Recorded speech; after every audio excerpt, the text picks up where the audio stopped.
she made me feel like I mattered. And that's what belonging is. It's not about being included. It's really about being expected. It's someone saying, of course you're here.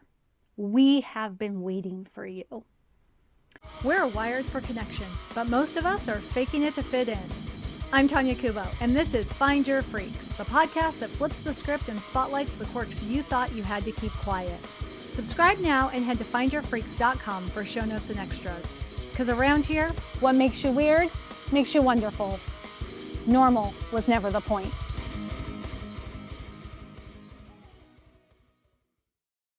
We all know what loneliness looks like.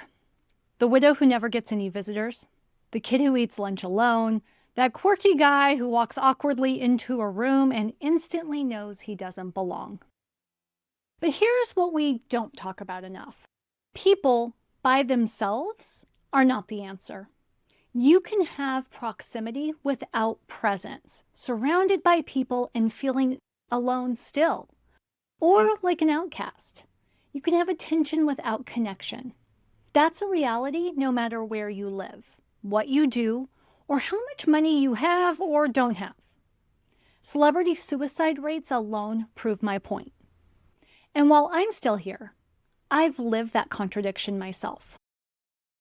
I'll tell you the whole story in a moment, where I was 29, in a hospital bed, a known community newspaper editor and columnist, visible and important-ish, but feeling like I could disappear without a trace. My name's Tanya Kubo, and this is Find Your Freaks, a show about what happens when we stop hiding who we are, boldly own it, and start searching for the people who get us. The ones who don't just tolerate our weird, but recognize it, maybe because it looks a lot like their own. I have spent most of my professional life helping people build community, online and off. But I didn't start out doing this work because I was Miss Congeniality. I didn't get here because I was captain of the cheerleading squad or crowned prom queen. I got here because I've known the deep ache of feeling equal parts too much and not enough. Being surrounded, but still unseen. And once you have found that kind of invisible, you start paying attention to who gets left out, who's overlooked, who's maybe always invited, but never truly expected or welcomed, who, when you look around, you don't maybe notice they're missing. So let's rewind for a moment. The year was 2007. And I was managing the editorial production of a small chain of community newspapers. I led a local support group. I wrote a lifestyle column that landed on 20,000 doorsteps every single week. Strangers would stop me in the grocery store to chat as if we were old friends. But then I got sick.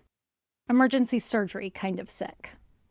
I found myself sliced open, stapled back together, and recovering in a hospital about 90-ish minutes from home.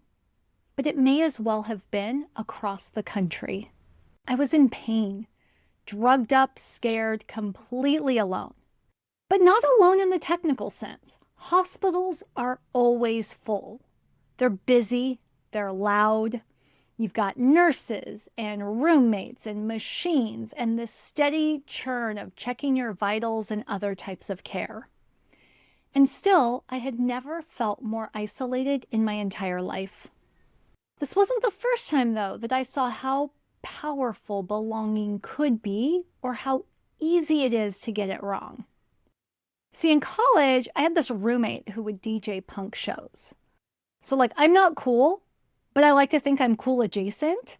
And she would book these scrappy bands who were willing to drive anywhere for a few $100, a floor to sleep on, and a stage to play on. In our apartment, it was the floor.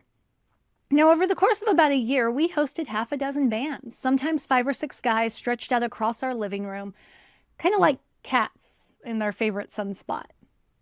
But here's what shocked me.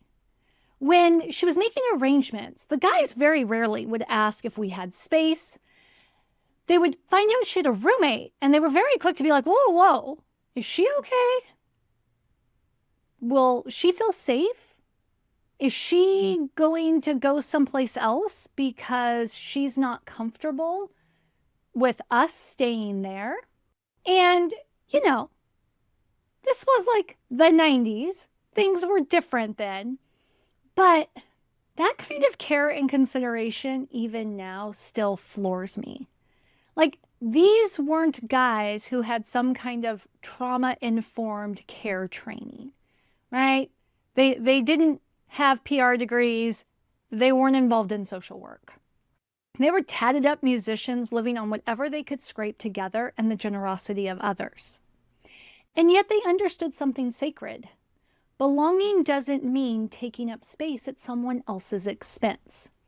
They weren't just looking for where they belonged or what they could get. They were trying not to rob anyone else of their place. And honestly, it was the most human thing I had ever seen up to that point. It didn't happen in a church. It didn't happen in a community center. It happened in a meh apartment in a somewhat okay side of town. Now, fast forward a few years into 2007, and I'm stuck in that hospital bed, hours from home, no family in town, and friends and colleagues, quite honestly, too busy with their own lives to be able to make the drive out to see me. And to be fair, I wasn't really that much company anyway. But on day 3, that drug haze cleared just enough for curiosity to set in.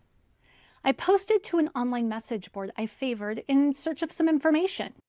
Had anyone heard of this hospital? What town was I in? What was near to me? The next day, I had more than 100 replies. And I had one private message from someone named Debbie with 2 eyes. She lived nearby, actually, and she asked if I was up for a visit. The next day, she was in my hospital room. Bright red hair, loud laugh, blue eyeshadow, fuchsia lipstick, and a personality as big as the hospital itself. And such kindness. She brought socks to warm my feet, lip balm for my chapped lips, and a water bottle for the one day we had hoped that I'd eventually be allowed to drink water. She didn't know me. She didn't owe me. But she showed up, and she kept showing up my entire hospital stay. She'd wheel me through the halls, threatening to race my neighbors. She'd let me cry. She'd let me not talk. I could sleep, doze off, wake up, pick back up the conversation. She didn't just fill a seat in my hospital room. She made me feel like I mattered.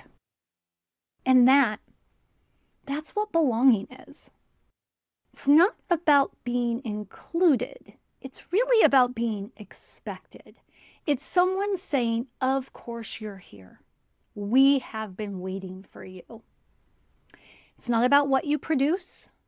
It's about who you are and whether people see you as someone worth knowing even when you have nothing to give.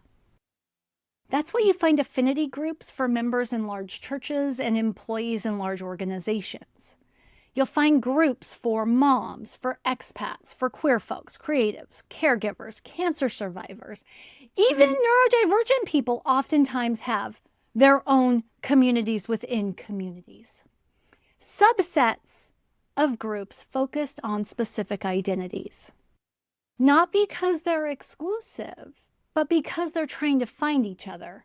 They're creating containers where it's safe to exhale, where they can take the mask off. Because there are certain challenges mothers face that only other mothers understand. The same is true for cancer survivors, queer and trans folk, teens, empty nesters. When it comes to belonging, we as individuals are not looking for everyone.